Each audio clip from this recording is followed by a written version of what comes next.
Look at what the world has become. In such a short period of time, we have witnessed society turn into something so unrecognizable. What does this mean? And why is this happening? Well, in order to answer this question of what is happening, we must know where we are. And in order to really know where we are, it's crucial to understand there is no problem here. This is all divinely orchestrated. The problem isn't the government. The problem isn't the people. The problem isn't the culture. The problem isn't the education. The problem isn't religion. The problem isn't the lack of connection with our heritage. The problem isn't race. The problem isn't the economy.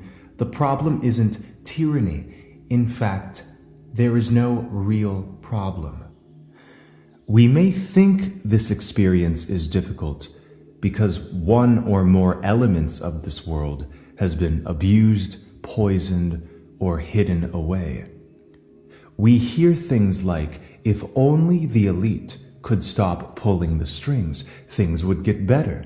If only people knew there was a God or Savior, the world would be a greater place. If people would just reconnect with nature, everything would be solved. Or if only we could replace this system with another system, all would be harmonious. But the suffering and confusion in this realm is not the result of scarcity of a particular belief, of knowledge, or of decent societal structure.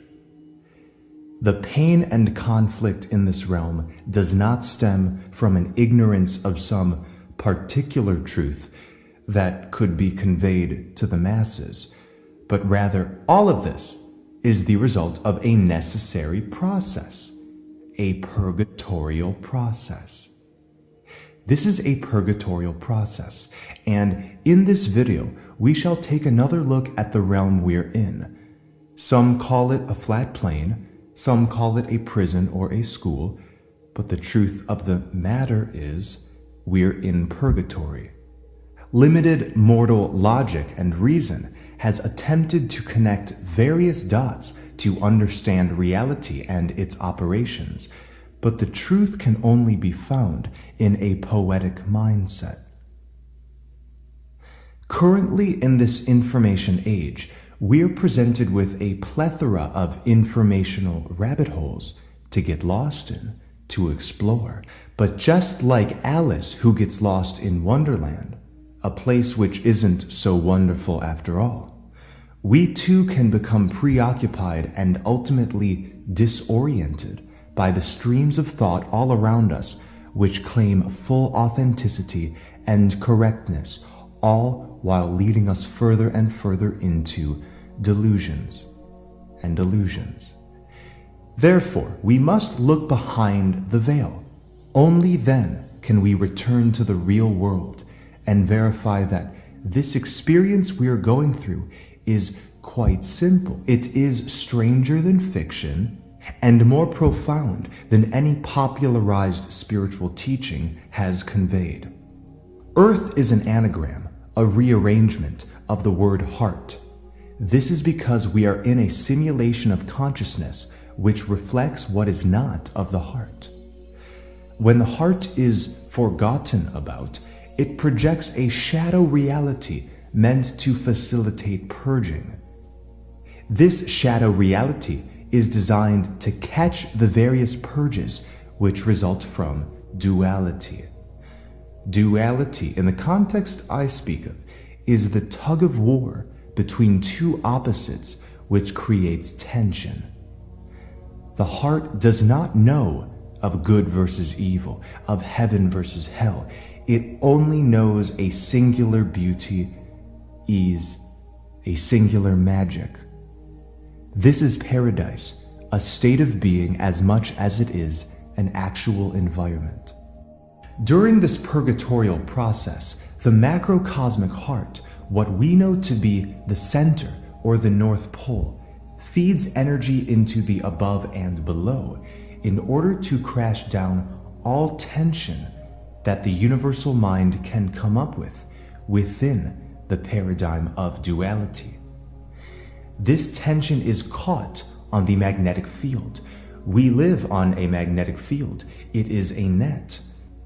The tension that is exhibited on the field, everything from nature's predatory ways to society's endless conflicts and arguments, is the result of tension being caught, trapped on the net of magnetics, in order to purify the universal mind and thus ourselves. What is trapped is designed to be dissolved. True alchemy means going from lead to gold. To dive deeper into the authenticity of our being means we need to release what weighs down the heart by merging the light and dark, becoming gray magicians in the process.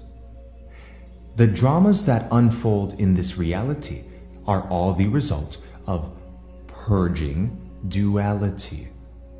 The plus and the minus, the this and the that.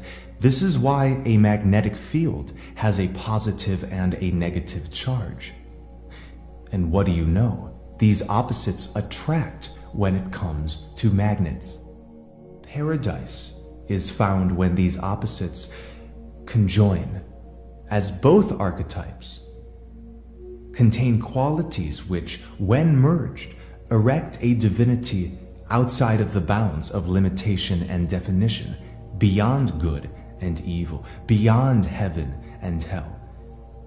In fact, this concept of heaven and hell has only been able to sustain itself while we ourselves are split from the heart, separating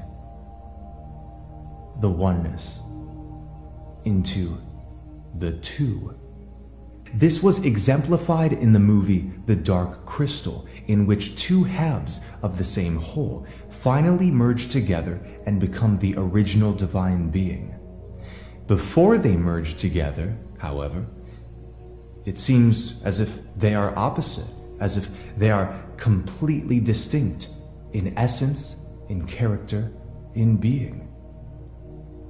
It is the crucial time to understand this truth as our purges accelerate. We can call this the end times or the Great Awakening. It doesn't really matter. It is clear that what's being reflected on the outside is increasingly binary, robotic, lifeless, and out of touch with anything true, eternal, and heartfelt. Time is the great revealer, and as this purgatorial process continues, we are revealed what is and what isn't, what is true and what is false, within our own lives and in the world at large. This is not to say enjoyment evades us in every single moment in such a construct. There is much to experience and praise within this purgatorial system, but always there remains an underbelly of incompleteness, because that is what we are going through. We are wading through the incomplete portions of consciousness that need to be dealt with in order to solidify what is whole once again. The center of this plane is indeed the center of ourselves, Hyperborea, also known as the Garden of Eden, the place of peace, Shambhala, land of the living fire. This space consists of 4 continents and 4 rivers with a central axis. Our own hearts contain 4 valves and 4 chambers. The heart is the emerald ray. Like the aurora, which pours from this space, is primarily emerald green. This is the heart of Tafiti. This is Sleeping Beauty. This is the Emerald City. To access paradise, it is not an act of the will. Purgatory is designed to lead the living souls through our own shadows using real-time, lifelike metaphors and dramas. And like Dante wrote of Mount Purgatorio, the purging process leads inevitably to the earthly paradise. The earthly paradise, or Garden of Eden, sits on top the various levels of purgatory. When the process completes, the heart reopens, paradise reopens. The process of purgatory is a cleansing process, but to cleanse, we must walk through the flames of ourselves. In my video, The Purgatorial Dumping Ground, we spoke of this truth and compared the bird's eye view of purgatory with our own realm. The center of the bullseye is the North Pole, is the heart, is the earthly paradise. I have received many comments like, "I'm sick of this place, let's go north," and "Why can't we buy a boat and find paradise?" We can't do that because the North Pole is not a physical destination. We must think outside of our earthly senses to know what the center is. Hyperborea is found neither by land nor by sea. The external center is simply a placeholder for the inner energies which align to such a paradise. We are in a holographic simulation of consciousness that needs to be journeyed through in order to unload the tension duality brings so the heart can remember its own vitality and magic. This magic, when unlocked only after the purging is over, shall unlock the 0 point in full, transporting all living souls, all eternal consciousness back to the land of eternal twilight, where there is no night or day, where there is no harm, where there is no split between conscious and unconscious, true and false.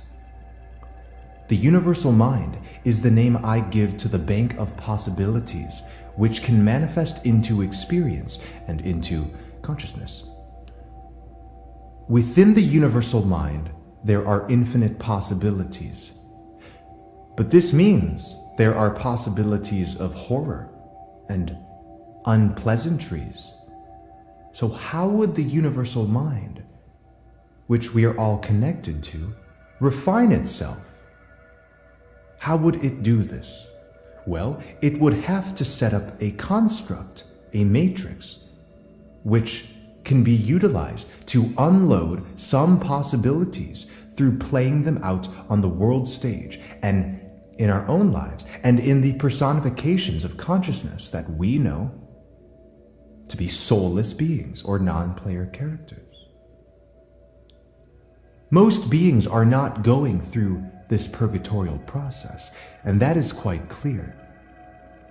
The concept of non-player characters has been co-opted, but my work on this topic has always been pointing to why won't people wake up? People aren't waking up to the truth of their being, of their divinity, because most are personifications of duality consciousness that need to be rendered in order for the universal mind to refine itself. One of the biggest questions when it comes to awakening is, why won't humanity wake up? It's because to wake up, one must be purging. One must be a vehicle for the cleansing of the universal mind. And in order to purge, one must be a living soul or a game player in this construct with an inner space to tap into. Instead of dogma, the living soul's truth is, I am God.